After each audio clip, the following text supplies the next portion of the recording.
Monsoon के बाद हरियाणा के रेवाड़ी में लगातार बढ़ते डेंगू के मरीजों ने स्वास्थ्य विभाग की चिंता बढ़ा दी है, जिनकी संख्या अब तक 181 हो चुकी है, जो हरियाणा में नंबर 1 के पायदान ओर है। बावजूद इसके रेवाड़ी के सामान्य अस्पताल में स्वास्थ्य विभाग पूरी तरह से अलर्ट मोड पर नजर आ रहा है।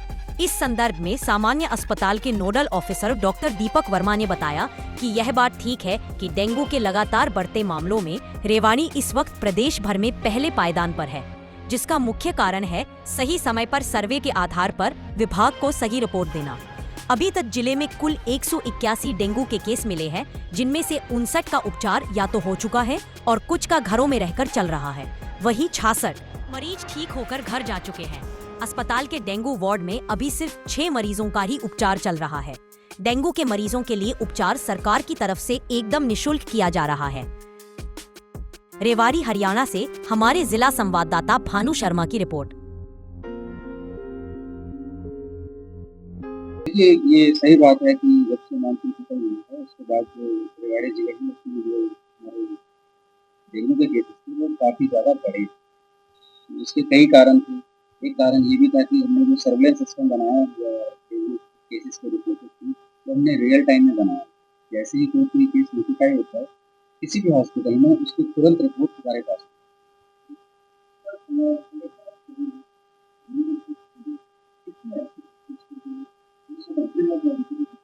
देखिए, जिला रेवाड़ी में अब तक टोटल 181 केसेस में जो है वो नोटिफाई हुए डेंगू।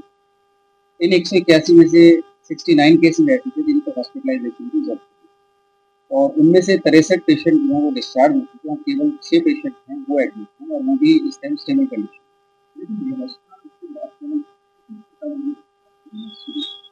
देखिए, सिविल हॉस्पिटल में हमने 6 बेड जो है डेंगू पेशेंट के लिए रिजर्व कर रखे हैं और इसके अलावा हमारे पास और बेड्स भी हैं। जरूरत पड़ने पर हम उनको संख्या है उनको बढ़ा के 10 भी कर सकते हैं। जबकि मैं आपकी बात करूं तो हमारा एक पेशेंट है रेवाड़ी में जो हमारे सिविल हॉस्पिटल में एडमिट।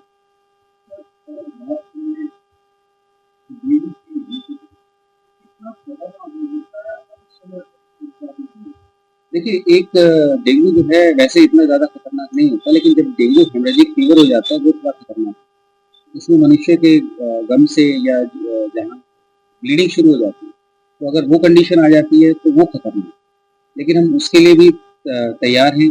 हमारे अपने ब्लड बैंक में आरडीपी की सुविधा उपलब्ध है। इसके अलावा गवर्नमेंट की तरफ से हमें एसडीपी बाजार से खरीदने के लिए जो ब्लड बैंक है जहाँ पर एसडीपी की उपलब्धता है, वो हम मरीजों के लिए अपने पैसों से, मतलब इसमें मरीजों से पैसे नहीं लेते, जब लगभग 11,000 के आसपास इसमें खर्चा आता है वो सरकार वहन करती है और वो एसडीपी में उपलब्ध कराती है मरीजों। देखिए, बचाव करने का सबसे जो अच्छा उपाय वो है कि सेल्फ डिफेंस, यानी कि जो डेंगू का मच्छर है वो शाम के समय ज़्यादा सक्रिय होता है। तो मैं सभी से अनुरोध करूँगा, खासकर बच्चों, माता-पिता से, कि वो अपने बच्चों को शाम के समय यदि बाहर भेजते हैं खेलने के लिए तो उनको पूरी बाजू का जो है कमीज़ और पूरी बाजू की जो निक्कर की बजाय पैंट उनको पहनाएँ और कोशिश करें कि कोई वो एंटी जो रेपेलेंट क्रीम होती है हमारे पास अवेलेबल वो लगा के उनके पास भेजें। इसके अलावा जो डेंगू का मच्छर है उसको पनपने से भी रोकने के लिए हमें उपाय करने चाहिए। देखिए, डेंगू का लार्वा जो होता है वो साफ और स्टैग्नेंट जो ठहरा हुआ पानी है उसके अंदर पनपता है। जो डेंगू का मच्छर है जो वो अंडे देता है वो इन पानी में देता है। ये पानी कहाँ मिलता है? ये पानी हमें घरों के अंदर मिलता है, घरों के आसपास मिलता है। स्वच्छ और ताज़ा पानी, जैसे कि आपके घर में गमले हैं, बारिश के बाद उन गमलों में पानी इकट्ठा हो जाता है और वो पानी गमले के अंदर सोख नहीं पाता है क्योंकि पहले से मिट्टी जो गीली है वो पानी ऊपर स्टैग्नेंट रहता है। घरों में हम कबाड़ इकट्ठा कर लेते हैं, जैसे टायर हो गया, टूटे हुए बर्तन हो गए, उनको हम अधिकतर घरों में क्या करते हैं, उनको पीछे बरामदा होता है और उसमें ऊपर में हम रख देते हैं। बारिश के दिनों में उसमें पानी इकट्ठा हो जाता है, लेकिन काफ़ी बर्तन इकट्ठे होने की वजह से क्या होता है, ऊपर के बर्तन में तो दिख जाता है कि पानी नहीं है, लेकिन जो नीचे के बर्तन है उनमें वो पानी इकट्ठा हो जाता है और वो पर्याप्त और उपयुक्त जगह है मच्छर के लिए अंडे देने की। मच्छर जो है वो अंडे वहाँ देता है। तो इसके लिए हम हमेशा अपील करते हैं कि आप एक दिन को ड्राई डे बनाएं। ड्राई डे का मतलब ये होता है कि आप उस दिन अपने घर में सफाई करें, खासकर मच्छर और डेंगू के लिए।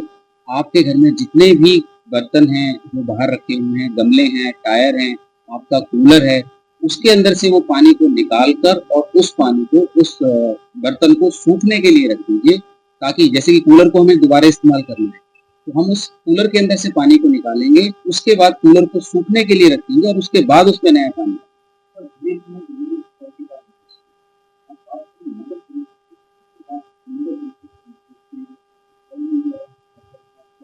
देखिए, नगर परिषद को पहले से निर्देश है, उनके पास मशीनें भी हैं कि वो लगातार फॉगिंग करते रहें। जब भी हमारे पास कोई मलेरिया या डेंगू का केस नोटिफ़ाई होता है, हम उसकी इन्फॉर्मेशन नगर परिषद को देते हैं ताकि उस एरिया में जाके वो फॉगिंग कर दें। इसके अलावा उनके पास अधिकार है कि जहाँ वो स्टैग्नेंट वाटर को देखें, जहाँ वो लार्वा को देखें, जिस घर में भी या जिस एरिया में भी मिला है, वो उसको चलाएँ।